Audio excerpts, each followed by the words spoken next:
l'ESPA, donc je m'appelle Catherine Panassier, je suis adjointe à l'urbanisme ici. Et effectivement, je connais un petit peu l'histoire du quartier Moncey, moins bien que certains ou certaines, mais quand même, et avec un attachement aussi à ce quartier, ce qui a pu jouer.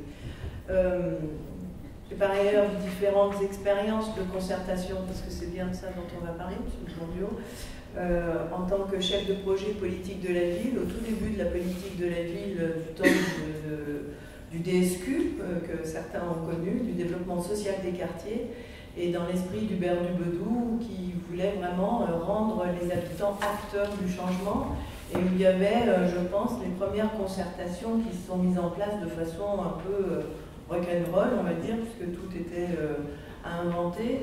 Et puis avec, dans les années 90, la mise en place du développement social urbain, les choses ont commencé à s'institutionnaliser, on va dire, à se réglementer, à certainement mieux s'organiser, mais du coup, on a peut-être perdu aussi un peu de spontanéité ou voilà, enfin, en tout cas, on a pris un certain tournant. J'ai aussi des expériences avec la métropole, notamment sur le Carré de Soie à Vaux-en-Velin, où il y a eu un travail particulièrement intéressant, je ne sais pas si vous en avez eu écho, sur l'esprit des lieux, à travers 10 caractéristiques propres au quartier.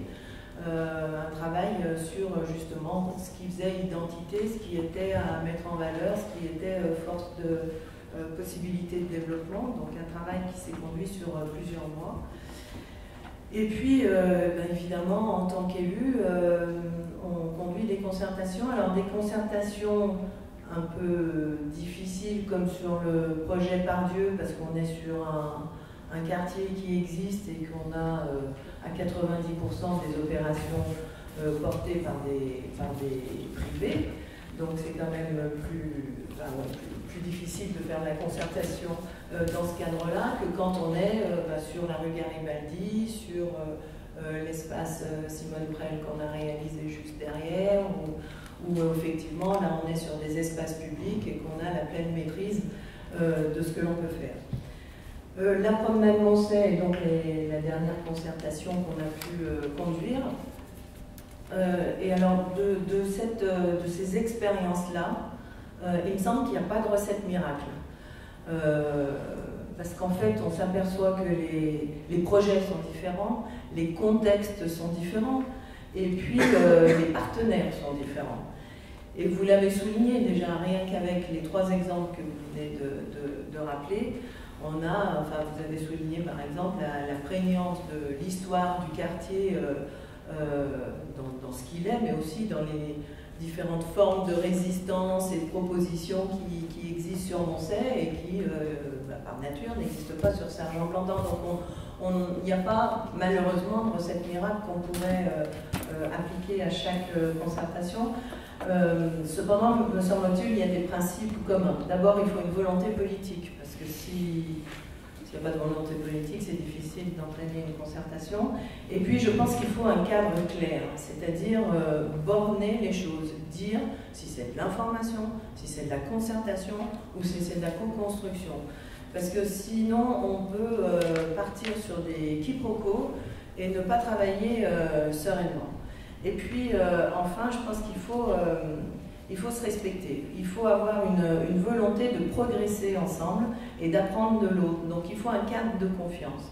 Parce qu'en fait, un temps de concertation, c'est un temps pédagogique, c'est un temps de formation. On apprend et on apprend des uns des autres.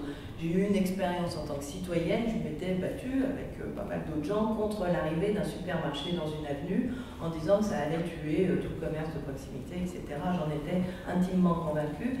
Et puis finalement, on a travaillé dans le cadre d'une concertation organisée par des élus avec des professionnels de l'économie qui nous ont montré, et ça s'est révélé vrai par la suite, qu'effectivement, des commerces de proximité, pour vivre, il fallait qu'ils se raccrochent un peu à une tête de pont. Bon, ben ça, nous, on ne le savait pas. Et on croyait tout simplement et vraiment sincèrement, par exemple, que tous nos petits commerces auxquels on était attachés allaient disparaître. Bon, c'est un exemple, une anecdote, mais qui montre qu'en fait, on apprend, aussi bien si on est citoyen, que si on est élu ou si on est maître d'œuvre. Parce que je pense que les architectes aussi, ou les urbanistes, ou les paysagistes apprennent, parce que par définition, ils n'ont pas la connaissance des lieux dans lesquels ils interviennent, aussi bien que les habitants, notamment ceux qui sont là depuis longtemps. Voilà, vous dire aussi que précisément pour en revenir à Moncey, ça a été un peu exceptionnel, mais exceptionnel parce qu'il y a eu vraiment une intelligence d'esprit des partenaires qui se sont impliqués et qu'effectivement il y a eu cette volonté de respect et pas d'opposition. Il y a eu un travail, et puis alors ils ne sont pas tous là, mais il y en a au moins 2 qui sont là, il manque Stéphanie Cani, mais l'ensemble des partenaires qui ont participé à ce projet ont vraiment conduit un travail de réflexion et de recherche et de proposition particulièrement fouillé, particulièrement intelligent. Là encore, ça fait partie des contextes. On a eu la chance d'avoir ces gens-là. C'est plus difficile dans certains quartiers. Ou par rapport à d'autres, enfin, vous l'avez posé comme une problématique, hein, les habitants, mais quels habitants et quels moyens de mobilisation? Là, il se trouve qu'on avait des gens qui étaient capables vraiment de se mobiliser. Voilà, juste quelques mots comme ça en introduction, et bien sûr, on est là pour débattre. Bien, écoutez, bonsoir, je suis également heureux de vous revoir ce soir pour beaucoup, vous rencontrer également, et puis écoutez, bonne année, puisque c'est aussi la période qui le souhaite. Alors je trouve que les 3 exemples que vous avez pris sont très intéressants, parce que comme vous l'avez justement souligné, ce sont 3 cas d'espèces en eux-mêmes. Je veux dire, effectivement, vous aviez Blandan, puisque vous avez souligné qu'il y avait bonne histoire, effectivement c'était un site militaire, donc personne habitait sur ce secteur-là par définition. Ensuite, Mazatlan, une saisie des citoyens, et Moncey, une histoire très ancienne, hein, puisque la concertation et les collectifs ou les associations d'habitants sur Moncey sont historiquement présentes sur ce secteur-là. Donc en fait, on a 3 méthodes ou 3 résultats de concertation qui n'ont rien à voir les uns avec les autres. Donc en fait, on n'est pas sur de la concertation, mais on est sur des concertations. Alors, ces concertations, en revanche, elles se font quand même avec des partenaires qui sont présents sur les 3 secteurs. Parce que dans le cadre de la concertation, bien évidemment, nous avons les conseils de quartier qui traditionnellement sont présents dans toute la ville de Lyon. Nous avons les conseils citoyens depuis 2014 qui ne sont pas présents dans tous les secteurs de la ville de Lyon, qui sont présents uniquement dans les quartiers en politique de la ville depuis 2014. Et vous avez des collectifs aussi citoyens qui peuvent se créer, comme le collectif Balanche qui s'est créé sur Moncey. Donc là, vous avez donc des structures qui sont complètement différentes, des cas d'espèces qui sont complètement différents, avec des partenaires pour les collectivités publiques qui sont eux-mêmes différents. Donc pour le coup, on est vraiment dans des concertations et je trouve que ça vaut le coup d'en parler parce que ça montre qu'il n'y a pas un seul moyen de consulter nos concitoyens, mais qu'il y a des moyens de consulter nos concitoyens. Et je pense que c'est une première chose qu'il faut avoir à l'esprit. Ensuite, nous avons des moyens de consulter nos concitoyens, mais vos conclusions sur les 3 secteurs font que ces concitoyens, quel que soit le moyen qui a été utilisé, a priori, d'après l'enquête, ont été écoutés. Puisque, globalement, vous le soulignez en disant que, finalement, on a quand même, avec ces partenariats, avec ces échanges, avec ces réunions qui ont eu lieu et cette mise en osmose de tout un tas d'acteurs du secteur, on est arrivé à trouver des solutions et à écouter tout le monde pour que tout le monde puisse être entendu et que les propositions des uns et des autres soient écoutées. Donc je pense que s'il faut tout de suite poser quelque chose en préambule, c'est parler des consultations et ne pas vouloir, je pense, tout faire entrer dans un cadre bien précis. Il n'y a pas un mode opératoire particulier, mais il y a des modes opératoires. Et le seul but, c'est qu'effectivement, ce but à tout ça, c'est qu'effectivement la parole des citoyens soit entendue, mais que les propositions des élus soient aussi débattues et acceptées aussi. Je veux dire, c'est un échange, et on est vraiment dans un échange entre des partenaires qui doivent à la fin trouver une solution. Donc Fanny Coiffin, je représente le collectif Balance, qui est un collectif qui s'est créé vraiment précisément lors de la concertation dans le Conseil citoyen, qui est une association qui a une vocation beaucoup plus large. Je vais juste rebondir sur ce qu'a dit peut-être Madame Panassier. Moi, je suis là pour mettre un petit peu de sable dans l'engrenage, mais de manière de manière constructive. Madame Panassier a souligné l'importance du cadre de la concertation, et c'est vrai que le collectif Balanche, c'est quelque chose qui nous a beaucoup touchés, dès lors que ce cadre a été défini et a été limité au départ avec le fait qu'il a été imposé un invariant dans cette concertation. Et c'est ce qui a vraiment suscité la constitution de notre association, c'est-à-dire en disant nous concertons, mais il y a un point qui n'est pas discutable. Donc c'est là-dessus que notre association s'est constituée, et c'était en réaction par rapport à ça tout d'abord. Donc effectivement, je rejoins sur l'importance de poser le cadre et puis de bien respecter le cadre qui est posé après tout au long de la concertation, et ça s'enchaîne tout naturellement avec la relation de confiance, effectivement, sur laquelle je rejoins aussi, que doivent instaurer les associations, les citoyens et les élus de manière réciproque. Effectivement, à partir du moment où on engage un dialogue et qu'on exclut du dialogue une partie peut-être du débat, forcément la confiance est un petit peu érodée dès le départ et peut-être un peu biaisée. Et c'est vrai que ensuite l'accès à l'information est essentiel pour entretenir justement cette confiance ou la restaurer si elle a été un petit peu mise à mal dès le départ. Et dans le cadre des réunions qui ont eu lieu, des ateliers, je ne sais pas si vous en avez parlé tout à l'heure, mais c'est vrai que les formes de la concertation étaient quand même assez larges et ça vaut le coup d'être souligné. Il y a eu des ateliers sur place, il y a eu des documents sur Internet, etc. Mais c'est vrai qu'il y a eu certains documents qui nous, citoyens, nous manquaient, et en dépit de certaines interpellations que nous n'avons jamais pu avoir. Donc je pense que pour construire cette relation de confiance, il faut que les élus puissent effectivement faire l'interface entre les services techniques et les citoyens, en étant à même d'apporter des documents qui peut-être, à mon avis, ils ne seraient pas, je pense, cachés au départ, mais en tout cas n'ont été anticipés qui seraient demandés, tel l'avis des ADF en ce qui me concerne, ou des documents de nature budgétaire. Voilà, enfin, vous avez esquissé comme thématique de travail une thématique qui moi m'interpelle beaucoup, puisque là je pense qu'on est sur une sorte un petit peu d'échec collectif, c'est qui on associe à la concertation, et là on voit nos limites quand même, puisqu'il y a quand même des gens qui se sentent légitimes et autorisés à participer à ces concertations, et quand même une partie de la population qui reste en dehors de celle-ci. Donc je pense qu'on a encore à travailler collectivement sur comment associer concrètement les habitants du quartier qui ne se sentent pas autorisés à venir à la mairie discuter de ces sujets.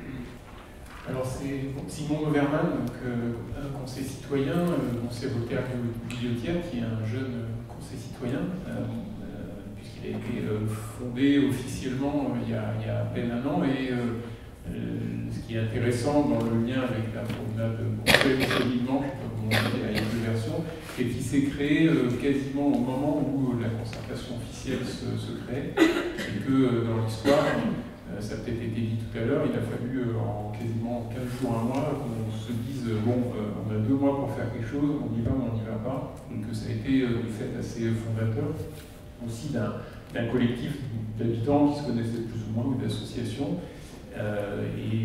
Voilà, ça c'est aussi une expérience marquante à ce titre-là. Après, je ne représente pas l'avis de tous les membres du Conseil citoyen, je vais plutôt parler de comment aussi j'ai vécu les choses, sachant qu'on a une pratique démocratique, donc ce qu'on pense collectivement, on le vote, on le débat et puis on l'écrit. Comme ça permet aussi d'être clair dans nos relations. C'est très riche le débat. Juste dire d'où je pars aussi, comme on disait dans les années 70, avec aussi un témoignage et comme le dit Madame Panassier, j'ai un peu le même parcours professionnel aussi, donc, et on est plusieurs, et ça c'est un point important, et ça me permet de rebondir sur ce qu'a dit Fanny juste avant, qui est la question de la technicité finalement. On est sur des sujets d'une très grande complexité, et la question de l'accès à l'information est essentielle, mais j'irai plus loin. L'info, globalement, on peut l'avoir, Internet, etc. On peut demander des documents, c'est quand même rarissime qu'il y ait une vraie rétention d'informations. Bon, des fois, il faut un peu insister, mais bon, ça fait partie du jeu, puis on est pénible, donc voilà. Mais le sujet complémentaire, j'allais dire, dans l'expertise du citoyen, qui donne un avis éclairé, pas juste quelque chose comme ça, ou un point de vue, c'est qu'est-ce qu'il fait de cette information. Parce qu'entre avoir un document sur un programme, une consultation, donner son avis sur un PLU qui fait 270 pages, bourré de termes techniques, ça on peut les avoir. La question c'est qu'est-ce qu'on en fait et qui va le comprendre. Et donc ça pose la question de l'interprétation, de l'explication, pour ensuite donner un avis sur ces questions-là. Alors il y a deux méthodes, soit quand on ne sait pas, on demande aux élus ou aux techniciens de la ville, de la métropole, expliquez-nous ce qu'il y a dedans finalement, mais avec un autre qu'on fait bien entendu. Mais forcément, il y a un jeu d'acteurs, d'adultes, donc on peut aussi se dire comment nous sont présentés les documents, est-ce que vraiment c'est une vision objective, et ce qui pose, à mon avis, une deuxième condition pour que ces démarches fonctionnent, outre le fait d'accéder à l'information, enfin il y en a plusieurs, c'est la question de l'indépendance. Enfin, je ne sais pas, j'étais pas là dans le débat cet après-midi, mais la question de l'autonomie et de l'indépendance. Pourquoi j'insiste là-dessus? C'est parce que si on n'est pas capable, en tant qu'habitant ou citoyen, de donner un avis en toute autonomie, on ne joue pas notre rôle. Et cette question de l'expertise propre des habitants pour interpréter les documents, elle est centrale là-dedans. Et c'est aussi un point fort qu'on a eu au sein du Conseil citoyen, c'est qu'on avait dans nos instances des gens qui, parce que par ailleurs ils avaient d'autres compétences professionnelles, mais pas que, d'autres expériences associatives, qu'ils avaient déjà mené des combats depuis des années sur des sujets proches et qu'ils avaient acquis une expertise, qu'on a pu, mais entre nous, faire un travail d'analyse, de passeurs, certains expliquant des termes techniques à d'autres habitants qui ne les connaissaient pas, etc., etc. Et ça a été aussi une force, parce que ça nous permet d'être aussi indépendants et autonomes. Et comme l'a dit Mme Palassier, on a eu aussi la chance de pouvoir mobiliser des expertises internes pour produire des documents, écrire, faire des films, etc., etc. Donc quand je dis ça, je dis que c'est important, mais en effet, ça pose aussi une question, c'est quid des quartiers, des collectifs d'habitants qui n'ont pas cette expertise. Et puis ça pose un deuxième, pour lancer le débat, ça pose une deuxième limite, c'est il peut y avoir un risque de confiscation du débat par les élus, ou par les techniciens des collectivités, mais on peut aussi se dire, n'y a-t-il pas un risque de confiscation du débat par ceux qui savent plus au sein des collectifs habitants? Je ne sais pas si je m'exprime clairement. Et donc, en tout cas, moi j'ai vécu cette expérience-là, aussi toujours avec le sentiment qu'il fallait forcément, que s'il n'y avait pas des personnes qui, au sein d'entre nous, étaient capables de traduire les termes techniques, il y a des gens pour qui c'était vraiment du chinois, mais en même temps, en faisant attention à ne pas apporter une parole surplombante qui altère le débat en nos sein même. Je fais des phrases un peu compliquées, parce que c'est moi. Voilà.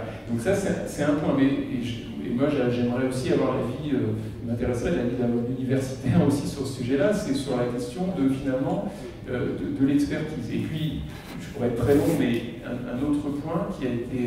Et oui, je voulais juste dire pourquoi l'indépendance est important, et aussi rebondir sur ce qu'a dit Fanny, c'est la question de l'invariant.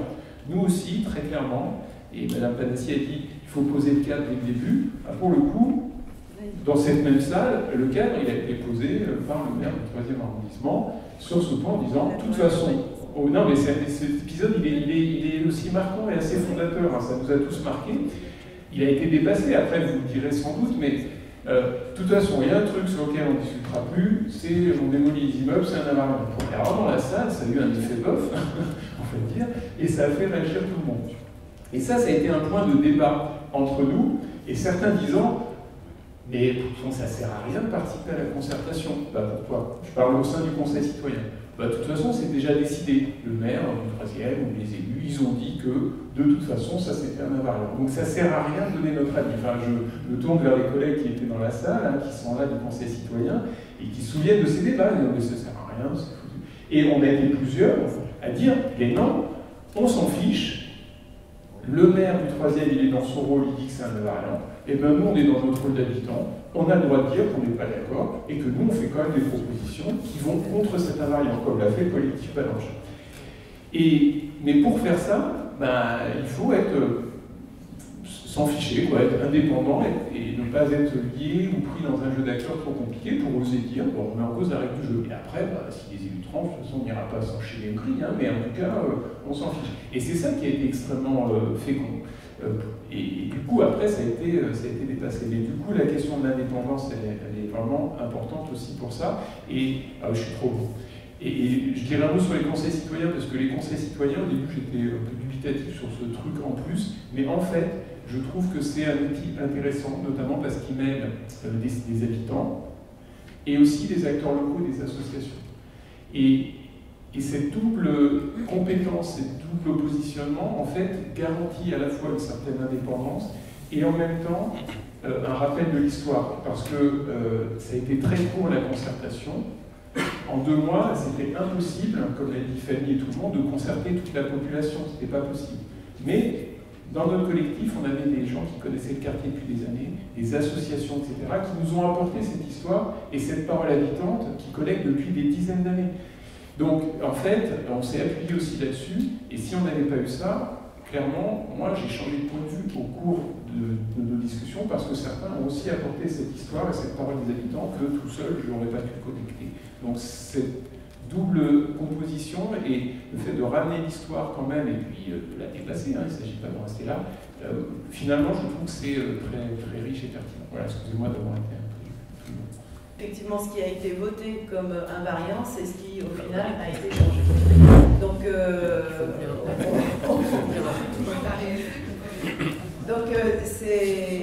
et grâce à cette progression collective, et vraiment, je le redis, dans ce bel esprit, parce que c'est important, et un bel esprit, c'est effectivement de viser l'intérêt général et de ne pas vous dire « je représente tout le monde, je suis conseil citoyen, je suis collectif Balance, je suis machin, je représente tout le monde ». Non, c'est la vision des habitants qui sont mobilisés autour de nous, etc. J'en profite là pour avoir le micro pour dire 2 choses, j'espère, sur lesquelles Loïc Blondeau réagira. C'est aussi, pour mettre un peu des grains de sable aussi, dire qu'on a le droit de ne pas participer aussi. Parce qu'on se dit, bon, on vote pour des élus, ils n'ont qu'à faire le job, et puis on n'a pas à aller en réunion au soir, ils n'ont qu'à regarder comment on vit, c'est quand même assez évident, et puis il y en a d'autres qui s'en occupent. Je sais que ma voisine est au conseil de quartier, ça suffit, quoi. Voilà, c'est un peu aussi ce droit à ne pas participer, et pour autant, quand même, à attendre des résultats pour une amélioration sans cesse du cadre de vie. Juste pendant que le micro passe, problème de vocabulaire. Moi, ça m'embête d'entendre dire on a mené des combats, on a confisqué les débats. Il n'y a pas de ZAD sur Lyon, hein, je veux dire, on est quand même sur la co-construction et la concertation. Et moi j'y tiens à ça. La preuve, c'est que ce qui a été proposé a été revu suite à l'écoute ou le travail en commun. Moi, je ne crois pas, si vous voulez, à la feuille blanche. On n'arrive pas devant une assemblée, devant un quartier, devant une population en disant qu'est-ce que vous voulez. Je pense qu'il faut un travail préalable, il y a des contraintes financières, techniques, qu'il faut aussi poser. Et puis à partir du moment où certaines personnes qui ont la légitimité de le faire, à savoir les élus, parce que n'oublions pas que les élus aussi ont ce mandat-là, les élus ont le mandat représentatif, ils sont chargés aussi d'administrer les choses. Donc en fait, les élus, par ce mandat-là, ont une fonction, ils proposent quelque chose qui a été réfléchi, qui a été voté, qui a été proposé, et à ce moment-là, après, on peut aussi retourner devant nos concitoyens en disant voilà, nous, on pense que ça, c'est pas trop mal, mais vous, parce que vous avez l'usage, parce que vous avez une réalité de terrain, qu'est-ce que vous en pensez? Écoutez, ouais, vous pensez que c'est pas forcément bien, nous, à ce moment-là, on va en voir en vous écoutant. Voilà ce que je veux dire, attention, moi, je veux pas qu'on s'affronte, il n'y a pas les vilains élus qui proposent des choses, et puis vous avez des comités, des structures qui sont les porte-paroles officielles et vraies de la population. Les élus sont aussi les porte-paroles de la population. Je voulais juste placer ça pour qu'on soit tous sur la même ligne. Voilà. Oui, alors moi je vais essayer de répondre à vos questions, d'aborder les différents points avec mon regard effectivement de chercheur sur ces questions. D'abord, ce que vous avez pointé sur la diversité des acteurs qui sont susceptibles d'intervenir au nom finalement de la population, c'est-à-dire qui sont en position de représentants potentiels de la société. Et on a tendance à voir ça comme un problème, cette diversité d'acteurs. On peut renverser c'est un peu ce que je disais cet après-midi, on peut renverser la perspective en disant le processus de représentation politique, il repose sur la concurrence de ces acteurs. C'est-à-dire qu'en fait, y participe une multiplicité d'acteurs qui disent « moi je représente ». Alors certains ont un mandat, certains ont un statut, et effectivement il est d'usage de considérer que les élus ont un rôle privilégié dans cette concurrence entre acteurs qui disent « je représente ». Mais il faut que les élus aussi s'interrogent sur la base de leur représentativité. C'est-à-dire qu'un élu en milieu urbain aujourd'hui a été élu par rarement plus de 20% de la population adulte de son territoire. Est-ce qu'il peut revendiquer le monopole de la représentation dans ce jeu-là? Est-ce qu'il peut dire, voilà, la démocratie c'est moi et il n'y a pas de démocratie en dehors de moi? C'est une vraie question. Donc le fait qu'il y ait cette concurrence, c'est plutôt sain. Alors il a le droit de dernier mot, et c'est vrai que nous sommes dans le cadre d'une démocratie représentative et il faut un dernier mot, mais qu'il compose avec cette diversité d'acteurs est plutôt une bonne chose. Et ce que j'ai essayé de dire, c'est que l'efficacité d'un processus de concertation repose très souvent sur la participation d'acteurs au statut différent de ce que je disais, c'est-à-dire que de citoyens qui participent dans le cadre des dispositifs de démocratie institutionnelle, des citoyens qui restent opposants et qui effectivement gardent une forme d'autonomie critique quelquefois très radicale à l'égard des élus, et puis de citoyens qui ont un pied dedans, un pied dehors, et c'est à cette condition-là finalement que la participation elle a un sens politique et elle est efficace. Quand il n'y a que des contestataires radicaux, effectivement l'affrontement en général ça se passe plutôt mal, hein, on n'arrive pas à trouver de terrain de compromis. Lorsqu'il y a des citoyens qui n'ont pas d'autonomie, ou en tout cas qui ne sont pas d'un certain point de vue, qui ne peuvent pas s'appuyer sur des mobilisations à l'extérieur, ces citoyens en général ils perdent toute forme de légitimité et ils ont assez peu d'efficacité dans les dispositifs parce que les élus ne les prennent pas véritablement le plus souvent au sérieux. Deuxième diversité sur laquelle il faut insister, c'est la diversité des formes d'expression. L'un des problèmes majeurs qu'on rencontre dans la démocratie participative, c'est qu'en fait, il y a des dispositifs qui ne privilégient qu'un seul format d'expression.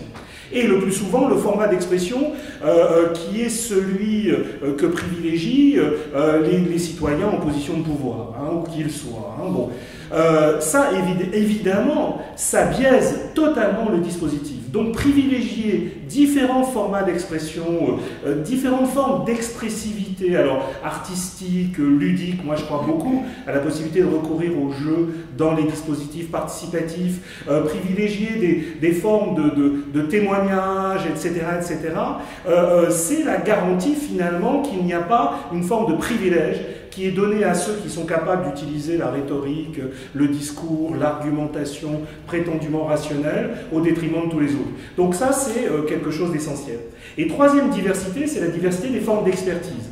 Alors, d'abord, se méfier quand même de ce terme d'expertise. Il y a une manière de dire, bon, les citoyens, ils n'ont le droit à la parole qu'en tant qu'experts d'usage.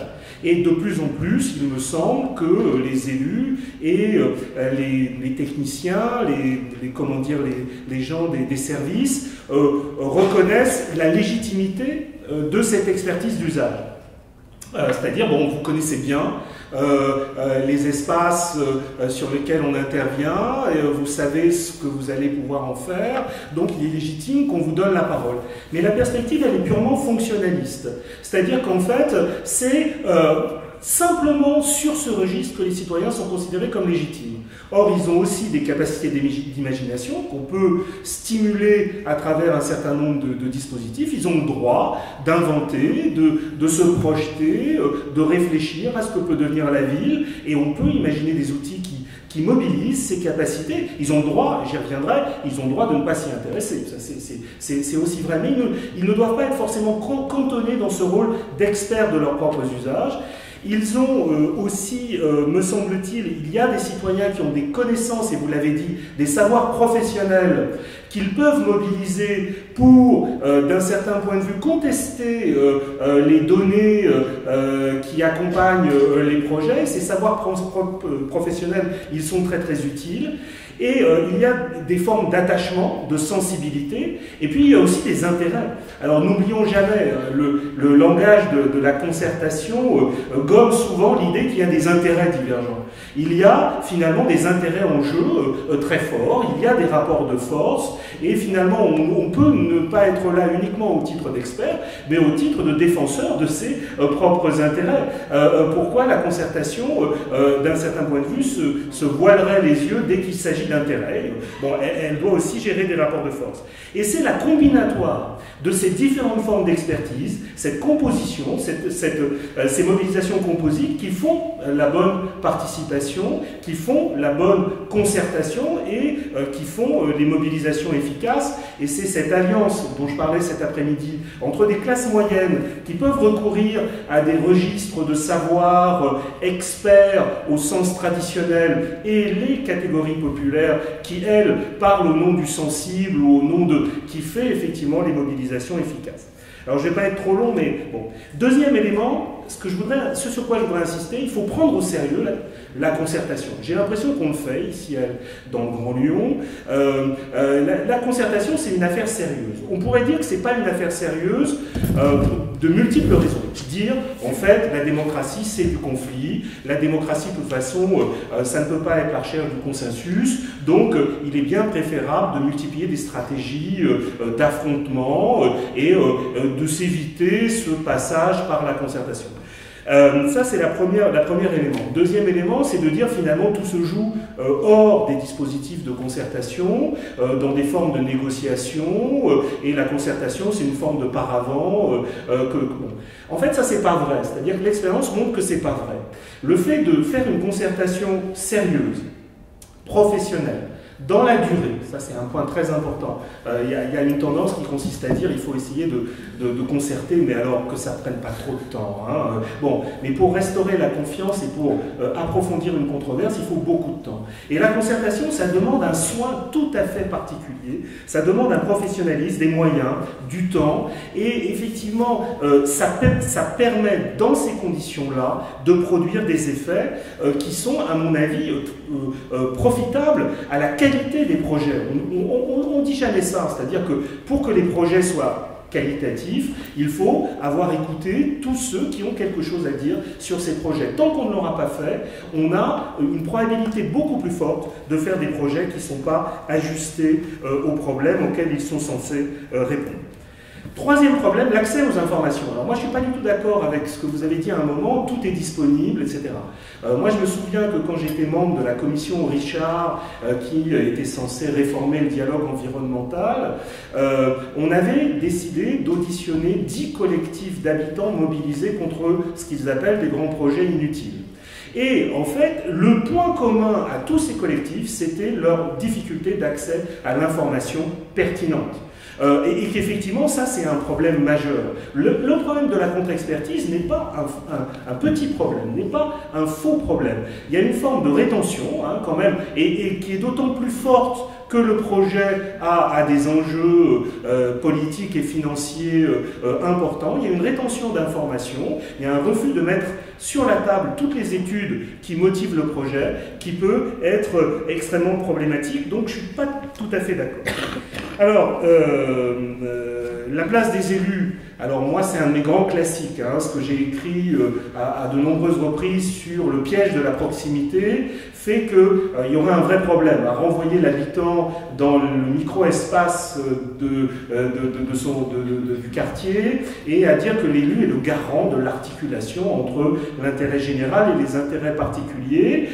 Ça amène, d'un certain point de vue, à faire en sorte que souvent, il n'y a pas de véritable concertation à d'autres espaces que l'espace du micro, que l'espace de l'aménagement des places, c'est-à-dire, bon, et on dit pour le reste, bon, c'est, voilà, ça se passe à un autre, et là, le citoyen est rarement convié, hein, à l'espace où se prennent véritablement décisions qui vont avoir une influence sur les quartiers. Et donc, cette division du travail ou cette répartition des rôles, elle est un peu compliquée. Alors, je pense qu'il faut privilégier, et je suis heureux que des gens du Conseil de développement soient présents ici, l'échelle de la participation à l'échelle métropolitaine, même si c'est difficile.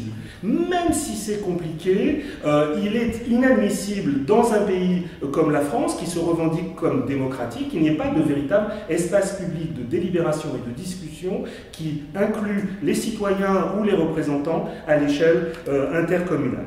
Alors, je ne vais pas être trop long, je vais terminer là-dessus, je prends les questions au fur et à mesure. Oui, la question de l'invariant, ça m'avait fasciné, parce que c'est ce que je disais cet après-midi, dans la plupart des concertations, il y a des invariants, mais les élus n'osent pas se dire que ce sont des invariants. Là, on a dit que c'était un invariant, et ça a suffi pour que les gens se focalisent sur l'invariant. Mon expérience des débats publics fait que tout ce dont on ne veut pas discuter finit par revenir par la fenêtre, et finalement, il n'y a pas de limite dès lors que la concertation est un peu ouverte, il n'y a pas de limite au discutable. Il n'y a pas de, on ne peut pas confiner l'espace de la discussion à certaines questions. Et ça me réjouit. Et ça, c'est ce qui me fait croire encore un peu aux démarches de participation et aux démarches de concertation. C'est cette capacité finalement que l'on a à monter en généralité lorsqu'on est citoyen, puisque effectivement toute la question est celle de l'opportunité. Dernière question.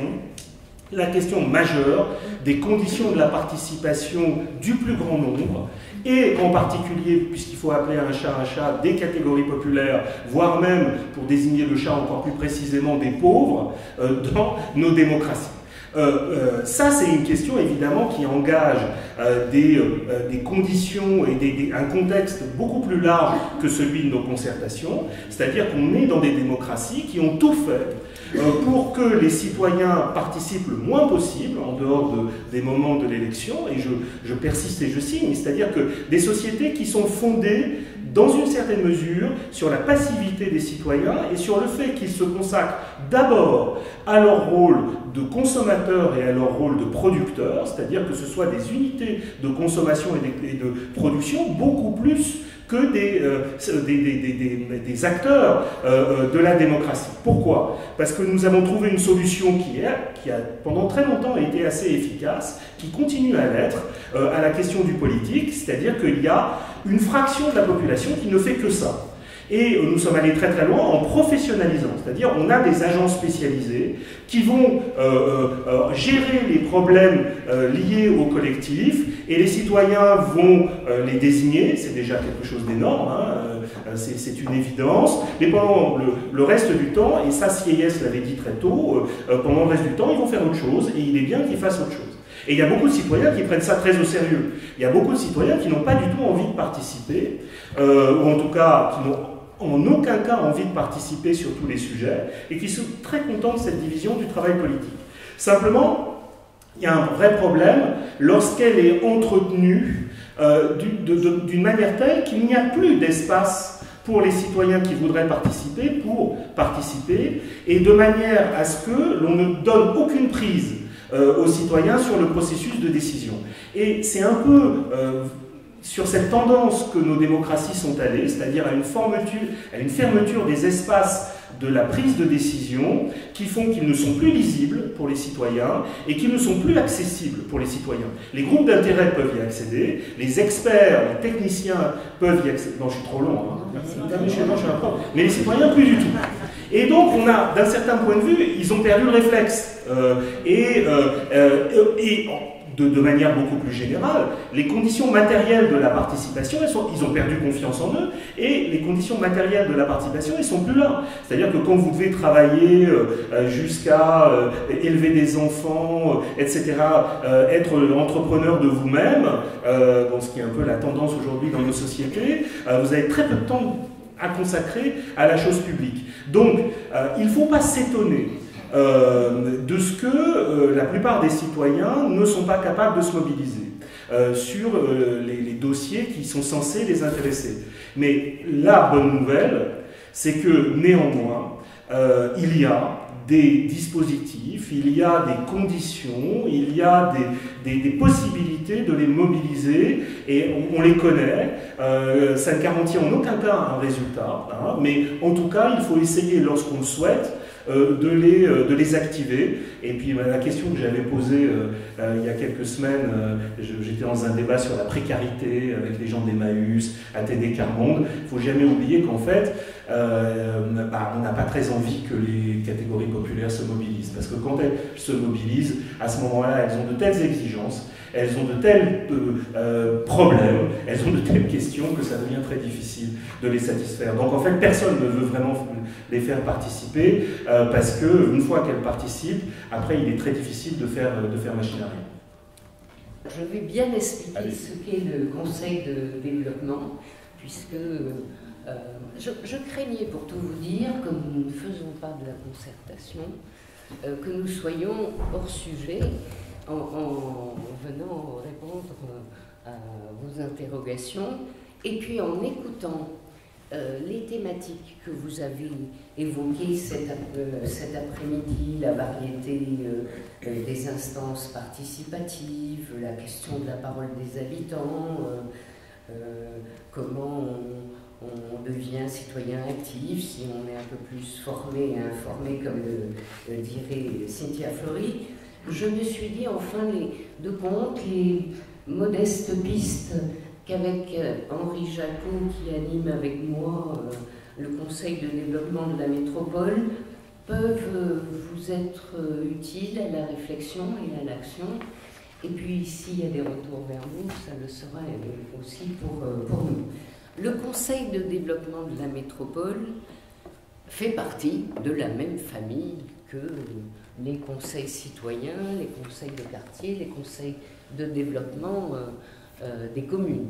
N'oublions pas que la métropole de Lyon, c'est 59 communes, et même s'il n'y a pas beaucoup de conseils de développement dans les communes, il en existe quand même. Donc, on est tous dans la même famille, mais vous en parliez tout à l'heure, monsieur, on a des champs d'études différents. Je vais l'appeler comme ça, même si le mot n'est pas exact, je ne trouve pas le bon mot, en raison de l'espace où se déploie notre activité. Et ça se comprend. Si on est instance participative de l'ONC, du quartier ONC, on travaille sur cet espace-là. Nous sommes le Conseil de développement de la métropole, et donc notre espace est toute la métropole, et il va de soi que nos sujets d'études portent sur ce que de manière technocrate on appelle les stratégies métropolitaines, en fin de compte les actions politiques qui sont prises à ce niveau-là de l'architecture constitutionnelle de notre pays, mais qui sont des sujets qui nous concernent tous. Et donc, je voulais bien vous le dire, notre espace, c'est celui-là. Et cette diversité, vous le disiez tout à l'heure, n'est pas une sorte peut-être de millefeuille participatif comme il y avait avant, on disait un millefeuille administratif. Je crois que ça peut être riche à quelques conditions. Et c'est là où, en vous disant ce que nous avions demandé à l'exécutif de la métropole lorsqu'on a renouvelé le Conseil de développement il y a 3 ans, répondre à quelques-unes de vos questions. Alors, il ne faut pas les copier-coller, mais vous verrez qu'en imaginant, on peut répondre à ces questions. La composition de notre... Nous sommes 200 membres, on dit qu'elle est hybride. Avec Henri, quand on avait proposé cela à M.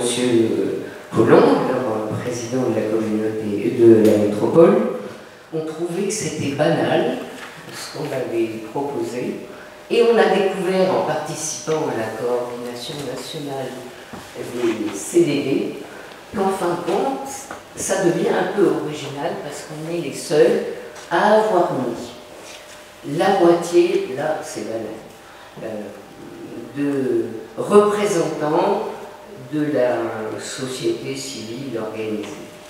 Et une autre moitié qui sont des citoyens, soit territoriaux, c'est-à-dire qui représentent les conseils citoyens, les conseils de quartier, les conseils de développement des 2 communes qui en ont sur la métropole, et des citoyens tirés au sort. Ils avaient répondu à l'appel, 480, on ne pouvait en prendre que 40, si ma mémoire est bonne. Et donc, on a du coup constitué une sorte de communauté qui ne représente pas toute la société civile. Hein. Je crois que c'est vous qui avez dit, il faut rester modeste. On a dit, aucune structure ne représente la société civile. Mais déjà, par notre composition, on essaie de s'adjoindre toutes les parties prenantes de notre société par ce biais-là, qui est imparfait. Alors, comme nous savons qu'il était imparfait, nous avons demandé à l'exécutif, et après 3 ans d'expérience de cette initiative, on voit que c'est bien prometteur, pas l'autorisation, mais on a indiqué que pour chacun de nos sujets, on ne resterait pas entre nous. Ce n'est pas les membres du conseil de développement avec leur petit muscle qui savent tout. Et donc, à chacun de nos contributions, nous invitons à travailler avec nous. Ils ne sont pas là pour... à travailler avec nous des hommes et des femmes qui pratiquent ou vivent au quotidien le sujet qu'on étudie. Alors je vais vous donner un exemple, parce que avec un exemple ça sera plus parlant. On vient de terminer le schéma directeur des énergies. Dossier technocrate, il n'y a pas plus que le schéma directeur des énergies.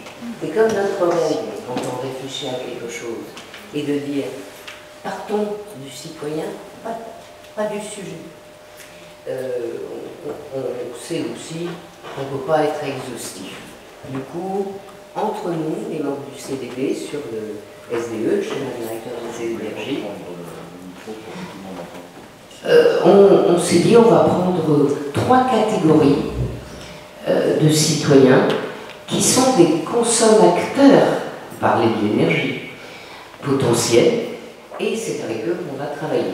Du coup, on a pris la catégorie des jeunes, hein, c'est eux qui vont construire cette nouvelle société plus respectueuse de la planète, et on a travaillé avec les collégiens que gère maintenant la métropole, ce qui est bien, entre parenthèses, le statut singulier de la métropole de Lyon est très intéressant parce qu'il mêle l'urbain et l'humain, et les murs, sans les hommes, ça ne sert à rien. Donc on a pris de jeunes collégiens, des représentants de Comet, que j'appelle d'ailleurs nos collègues jeunes de la métropole. C'était notre rôle, et avec eux on a travaillé sur ce schéma directeur des énergies, avec l'amour, hein, donc tout ça a été organisé. Deuxième grand consommateur potentiel, les ménages que nous sommes. Et pour réussir à construire avec eux de bonnes préconisations, nous avons pris des associations de locataires qui avaient eu à vivre une rénovation thermique, parce que la rénovation thermique, ça parle à tout le monde. Le schéma directeur des énergies, ça ne parle pas à tout le monde. Donc des associations qui avaient vécu dans le social, dans les logements sociaux, la rénovation thermique, pour qu'ils mettent bien en évidence les freins, ce qu'il fallait améliorer, des conseils de copropriété. Et je vous dirai, avec notre troisième innovation qu'on avait demandé à l'exécutif d'inscrire dans notre mandat, d'autres parties prenantes, mais ce sera le sujet de ma troisième innovation. Et notre troisième thème était de se dire il y a un potentiel très fort dans une métropole comme la nôtre dans les zones industrielles de réduction de la consommation d'énergie et de production même peut-être locale d'énergie renouvelable. Et nous sommes associés au club de chefs d'entreprise des zones d'activité pour travailler sur cette thématique, la transformation écologique, qui est aussi, et nous l'avons bien dit, mais en exemple, un formidable potentiel économique de croissance et d'emploi. Donc, quand nous travaillons, nous ne réfléchissons pas qui est expert ou qui n'est pas, on se dit qui vit et qui pratique le sujet en dehors de nous, membres de CDD, que nous étudions.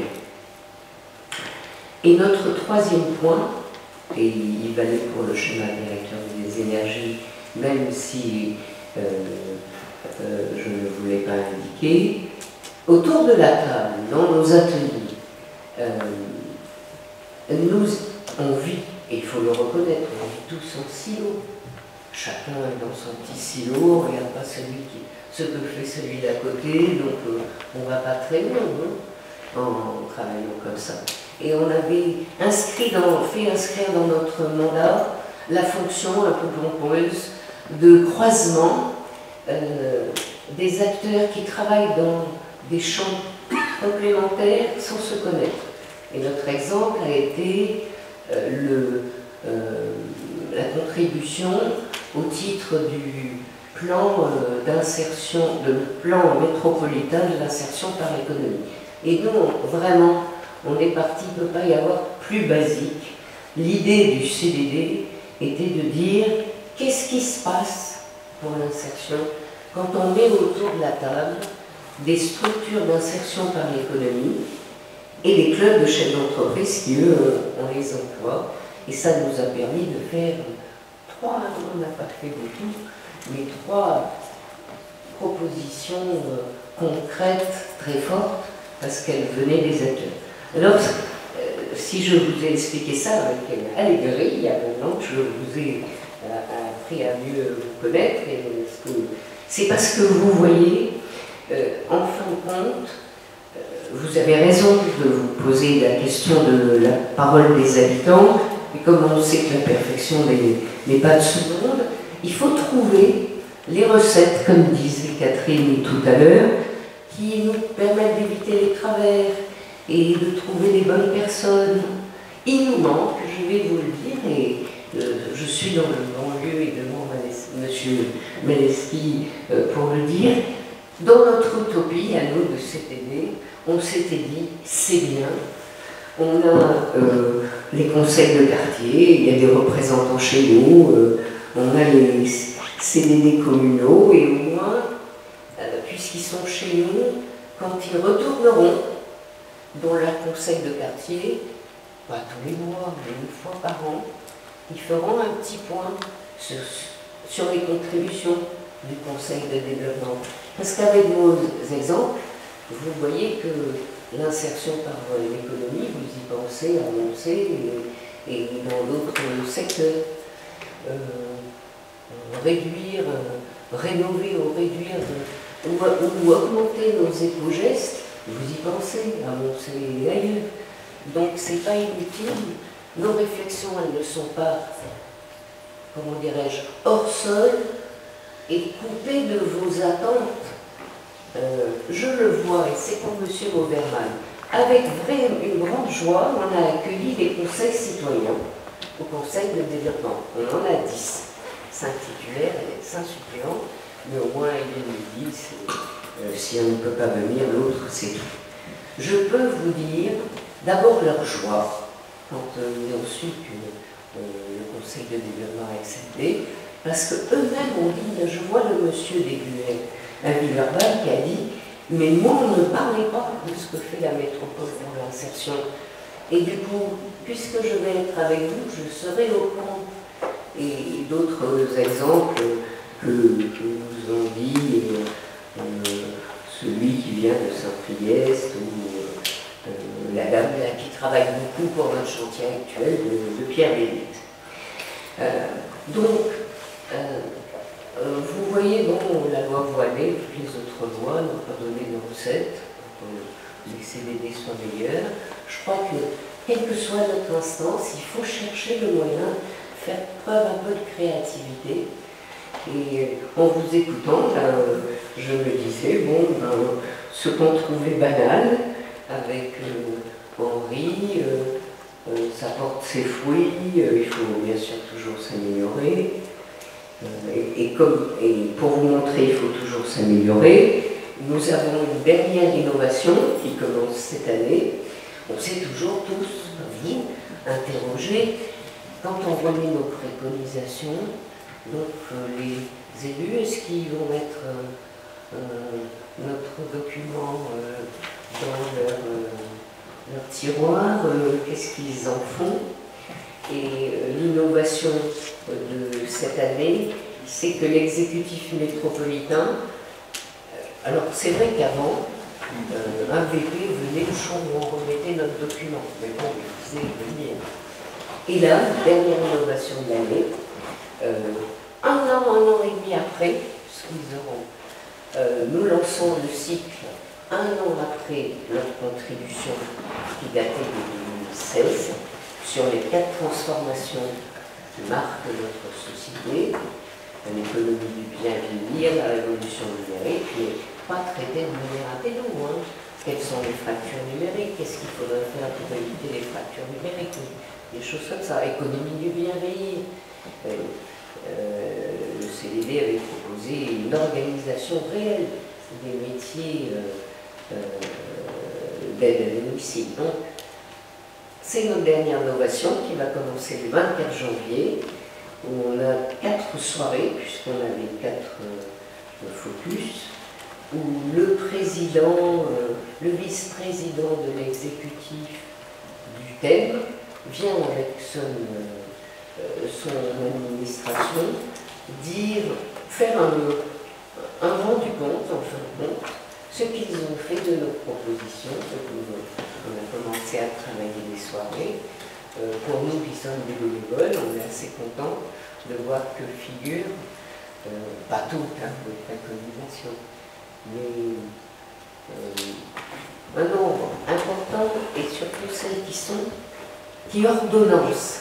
Parce que n'oubliez pas, c'est ce qu'on dit souvent nous de notre contribution, la chance de cet échelon métropole, au sens le statut de Lyon, pas le statut des métropoles simples, on va dire. La chance de cet échelon, c'est qu'elle peut nous aider à ordonnancer les co-constructions qui apparaissent dans notre vie actuelle. Et très souvent pour nous, on se dit au CDD qu'on n'est pas dans la démocratie participative, mais qu'on est dans la démocratie collaborative, parce que très souvent, dans nos contributions, apparaissent ces initiatives qui répondent à des attentes de la population et qui sont, c'est même plus co-construite, c'est co-faite. Et le seul problème, c'est que ces co-implications, il faut qu'il y ait un échelon qui l'ordonnance. Oui, simplement pour revenir sur ce qu'a dit Madame Compagnol, en tant que Lyon et métropole, terre d'innovation, et ce qu'a dit M. Blondiot concernant la démocratie participative, qui effectivement n'est pas quelque chose de pris, enfin qui est considéré sur la ville de Lyon. Je voulais parler d'une expérience qui venait de s'achever, la consultation numérique qu'on a eue sur les rythmes scolaires. Je crois que ça, c'est vraiment un exemple novateur d'une concertation réussie qui est une première en France. Bon, vous savez que le ministre de l'Éducation nationale a donné la possibilité aux communes de choisir les rythmes scolaires sur leur territoire, à savoir 4 jours, 4 heures et demie, d'autres systèmes, soit école le matin, enfin, tout était possible. Et Lyon, quand la loi avait été promulguée, avait choisi un système de 4 jours et demi. Cet été, avec mon collègue Guy Corazon, adjoint à l'éducation, on s'est dit, bon, bah, effectivement, qu'est-ce qu'on fait et comment est-ce qu'on essaye de recueillir l'avis de nos concitoyens. On s'est dit, bah, tiens, il y a une expérience qui avait bien marché sur un aménagement à Lyon, c'était sur le 4e arrondissement.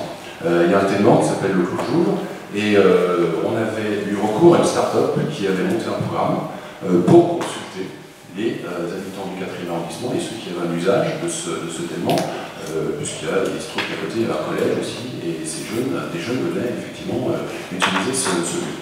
Donc on avait utilisé une start-up qui avait fait une enquête auprès de la population pour savoir comment on pouvait aménager ce lieu. Ça avait très très bien marché. Et il se trouve que cet été, avec mon collègue à l'éducation, on s'est dit, mais finalement, là, on n'a pas d'idée préconçue. Est-ce que les Lyonnais veulent revenir à 4 jours? Ils veulent conserver les 4 jours? Ils veulent passer à 4 jours et demi? Enfin, ils veulent revenir à 4 jours, ils veulent rester à 4 jours et demi. On s'est dit, mais comment est-ce qu'on va savoir effectivement ce que nos concitoyens pensent? Et on s'est dit, bah, puisque cette conservation numérique avait plutôt bien marché, est-ce qu'on ne pourrait pas transposer cette concertation à la concertation sur les lieux scolaires? On a contacté cette plateforme qui s'appelle Silocratie. C'est une start-up qui a été fondée par des Lyonnais mais qui s'occupe de démocratie participative en France et en Europe. On essaye de voir avec eux comment la concertation peut se mettre en place. On tombe d'accord sur une plateforme, sur les questions à poser, et on lance cette plateforme au mois d'octobre. 16 000 Lyonnais sont allés sur cette plateforme. 16 000 Lyonnais, 16 000 Lyonnais sont allés sur cette plateforme, sont restés en moyenne 2 minutes et demie. Donc c'est pas des gens qui sont arrivés par hasard, on ne reste pas 2 minutes et demie sur un site, comme ça par hasard. Ils se sont renseignés, ils ont regardé effectivement les questions qui étaient posées, ils ont regardé également l'enchaînement des débats, puisque tout le monde pouvait apporter des contributions, pouvait faire des propositions, dire bah, moi écoutez, 4 jours et demi ça me va bien, mais je préfère que la place de médias soit plus importante, moins importante, il faudrait augmenter la période d'études le soir. Il y avait effectivement, tout était possible et c'était vraiment participatif. On n'est pas arrivé avec un schéma précis pour le coup, c'était simplement, ben voilà, qu'est-ce que vous voulez pour l'éducation de votre enfant? Donc c'était extrêmement bien. 16 000 contributions, sachant 16 000 visiteurs, sachant qu'on avait à peu près 22 000 familles qui étaient concernées directement. D'accord? Ensuite, puisque tous les Lyonnais pouvaient poser des contributions, nous avons eu 1800 contributions. C'est-à-dire que nous avons eu 1800 Lyonnais qui nous ont dit, mais écoutez, moi, je pense que c'est 4 jours et demi. Avec vraiment des précisions, avec vraiment des remarques, avec des contributions très importantes, avec des idées qui étaient évoquées, avec des demandes qui étaient très précises. On n'a jamais vu ça. C'est vrai qu'on a eu pas mal de contacts avec d'autres communes qui nous ont dit, bon, écoutez, nous aussi on est confrontés à ces choix-là. Comment est-ce que vous avez fait? Comment est-ce que ça a marché? Ça a été une expérience vraiment novatrice. Et je pense que vraiment, pour le coup, on va s'en resservir. Parce que c'est vraiment pour la décision et pour savoir effectivement que proposer à nos concitoyens, on n'a pas jusqu'à présent eu un tel outil. Imaginez, quand vous avez une réunion publique de concertation, vous avez, mettons, une centaine de personnes qui sont présentes. Bon, c'est sur 100 personnes, vous avez quoi? Vous avez 20 personnes qui vont se prononcer. Vous avez 20 personnes qui vont dire, bah, écoutez, moi par rapport à votre sujet, je pense qu'effectivement, il faut faire ci, il faut faire ça. Sauf que vous avez 80 personnes qui se sont déplacées, mais vous ne savez absolument pas ce qu'elles pensent. Donc en fait, par rapport à votre aide à la décision, ou simplement leur souhait, vous n'avez aucune idée de ce qu'elles peuvent vouloir. Donc là, vous avez quand même 1700 personnes qui se sont prononcées, donc c'est quand même énorme, et vous avez 16 000 personnes qui sont venues voir, qui sont venues s'intéresser, qui sont venues se renseigner. Donc franchement, c'est aussi, je pense, un outil qu'il va falloir utiliser. En tous les cas, à la ville de Lyon, fort de cette expérience vraiment réussie, c'est quelque chose que l'on va aussi essayer de renouveler, parce que pour nous, c'est quand même une bonne démarche aussi de renouveau de la démocratie participative. Oui, j'ai quelques réactions par rapport à ce qui a été dit par les différents interlocuteurs sur l'expertise et la diversité globalement. Je crois que là, en l'occurrence, la concertation, pour revenir à un sujet que je connais, à Moncey, était obligatoire. Déjà, légalement, elle était obligatoire. Elle a été organisée, donc on l'a dit, sur un temps qui était peut-être un peu court, en tout cas, effectivement, sur un temps donné, sur 3-4 mois avec les vacances de Noël midi. À mon sens, je pense qu'il faudrait réfléchir à des concertations qui s'inscrivent dans des temps plus longs et surtout je dirais, qui s'inscrivent de manière un peu perpétuelle. C'est-à-dire qu'on ne se donne pas juste 4 mois pour se parler, mais qu'on se donne en fait, tout le mandat pour se parler. Je pense que c'est ça peut-être qui permettra à tout le monde, ou en tout cas à plus de gens, de venir. Parce que là, comme le disait Simon, il a fallu s'emparer du sujet en 2 mois et demi, prendre connaissance de documents techniques sur lesquels on comprend pas grand-chose, etc. Donc forcément, ça sélectionne les personnes qui vont participer à la concertation. Voilà, s'agissant de la diversité sur laquelle a insisté Bondio par rapport à la réussite d'une conversation efficace, des formes d'expression. Alors sur le numérique, je serais peut-être un peu moins enthousiaste que vous, Monsieur Maleski, par rapport à, en tout cas, à ce que je connais de mon quartier, où je ne suis pas sûre que voilà, ça peut être peut-être complémentaire, mais en tout cas, à mon avis, ça ne remplacera pas certaines formes de concertation, parce qu'il y a tout simplement une partie des gens du quartier qui n'ont pas Internet, qui ne sont pas capables de lire ou répondre à un questionnaire en ligne. Je pense que aussi, hein, on avait des réunions publiques et on a oui, 13 parallèlement. Voilà, je pense que, parallèlement, il y a eu 13 réunions publiques sur toute la ville, dans tous les arrondissements, pour que justement les personnes qui étaient éloignées du numérique puissent aussi s'exprimer. Hein. Et alors, juste uniquement, et ces réunions publiques ont abouti aux mêmes conclusions que la concertation numérique. Donc en fait, l'outil est vraiment performant parce qu'on a récupéré les mêmes remarques qu'en présentiel. Et ça, c'est très important aussi. Du coup, sur le présentiel, puisque vous m'invitez à se lancer sur le sujet, sur la diversité des interlocuteurs, moi j'ai une anecdote qui m'avait beaucoup interpellée pendant la concertation de Montsec. Il ne s'agit pas de refaire la concertation ici. J'ai souvenir d'une réunion un soir où un commerçant est venu. Il y a eu peu de commerçants qui sont venus aux réunions de concertation de Montsec. Alors, pour des raisons dans lesquelles je n'ai pas la réponse, pourquoi ils sont venus, pourquoi ils sont pas venus. Il y avait une cinquantaine de personnes et il y a ce monsieur qui a pris la parole et qui a dit « Moi, mon commerce, il est situé ici. Pour y venir, il faut passer par 3 trous de souris. » Il a dit comme ça, je me rappelle très bien. Donc, les trous de souris sont des tunnels qui passent sous un grand immeuble, des tunnels qui ne sont pas éclairés, qui sont chlorines, et au détour desquels il y a des entrepôts de déchets sauvages. Et donc, il dit ça et il dit moi, en gros, c'est son ressenti qui parlait, c'est-à-dire qu'il n'était pas là en tant qu'expert, il disait moi, regardez mon projet, regardez quel est mon commerce. Et j'ai souvenir que la réponse qui m'a été apportée m'avait choquée parce qu'elle traduisait vraiment une forme, je ne sais plus qui l'a dite, et c'est pas le sujet, c'est pas de faire un procès, mais elle traduisait vraiment une forme de mépris, j'ai trouvé, pour ce commerçant, et j'ai trouvé qu'elle délégitimait vraiment sa parole. Et je pense que là, c'est vraiment une erreur, et à mon sens, quelque chose sur lequel il faut travailler du côté des élus, comme Simon tout à l'heure disait aussi dans nos associations, c'est-à-dire qu'il n'y a pas de gens qui doivent se sentir plus légitimes et qui doivent prendre l'ascendant sur les autres, mais je pense qu'en réunion publique, c'est d'autant plus choquant. On veut dire, on est tous des égaux, là, on est tous semblables, et il n'y a pas de parole plus ou moins légitime que les autres, et cette personne, si elle a pris la parole pour dire que, mince, mon commerce, pour y venir, ça sent pipi, et la réponse qu'il fallait lui apporter, c'était surtout pas, oui, posez-vous la question de qu'est-ce que vous vendez, parce que c'est ça qui a été dit à ce commerçant. Et moi j'ai trouvé ça profondément choquant, parce que c'était dit sur un ton hyper méprisant.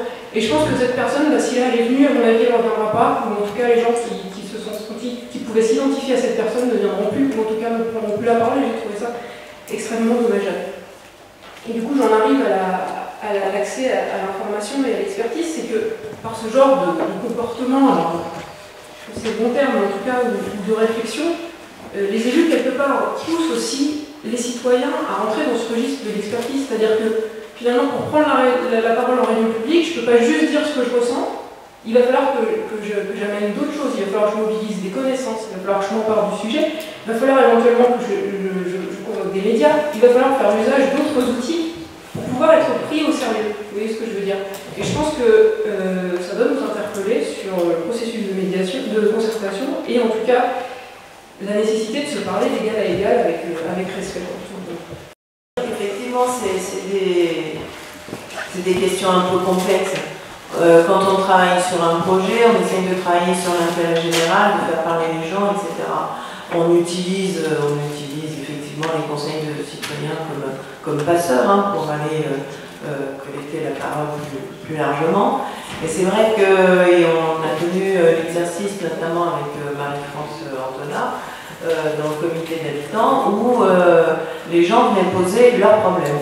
Ma fenêtre ne ferme plus, il y a des gamins qui squattent en bas juste de chez moi, enfin vraiment des problèmes très particuliers, très personnels. et qu'il fallait entendre, hein, mais on avait du mal à progresser pour aller vers une pensée plus collective. C'était vraiment, vraiment difficile. Et parce que c'est pas évident pour tout le monde aussi. Je veux dire qu'il n'y a pas que la capacité à prendre la parole en public ou, par rapport à ce que vous disiez, je pense que c'est pas non plus forcément lié à nos revenus. C'est-à-dire on peut être pauvre et savoir prendre la parole en public. Et si c'est le commerçant auquel je pense, qui en plus aujourd'hui a un échafaudage devant chez lui, il n'a peut-être pas beaucoup de revenus, j'en sais rien, mais il sait prendre la parole. Mais en fait, où il y a certaines gens qui effectivement sont très pauvres, ou sont en grande précarité, voire même sont SDF, enfin on en voit pas mal ici, et qui ont une capacité d'expression tout à fait intéressante et un niveau de réflexion tout à fait intéressant. Donc, j'ai un peu tiqué quand vous dites les classes moyennes, le relais des classes populaires. Je me dis qu'il y a des gens, ou même des gens très brillants, qui ne savent pas parler et inversement. Donc voilà, je voulais juste nuancer ça. Un mot simplement, on parle en termes de régularité sociologique, c'est quand même, c'est le problème des sociologues, c'est-à-dire qu'ils raisonnent en probabilité, et quand même toutes les enquêtes montrent qu'effectivement il y a un lien entre le niveau d'éducation. Alors c'est moins le niveau de revenu qui est déterminant, c'est le niveau d'éducation, mais je suis tout à fait d'accord avec vous qu'il y a effectivement beaucoup d'exceptions, heureusement, hein, à ce mécanisme, parce que finalement ce serait terrible s'il y avait une forme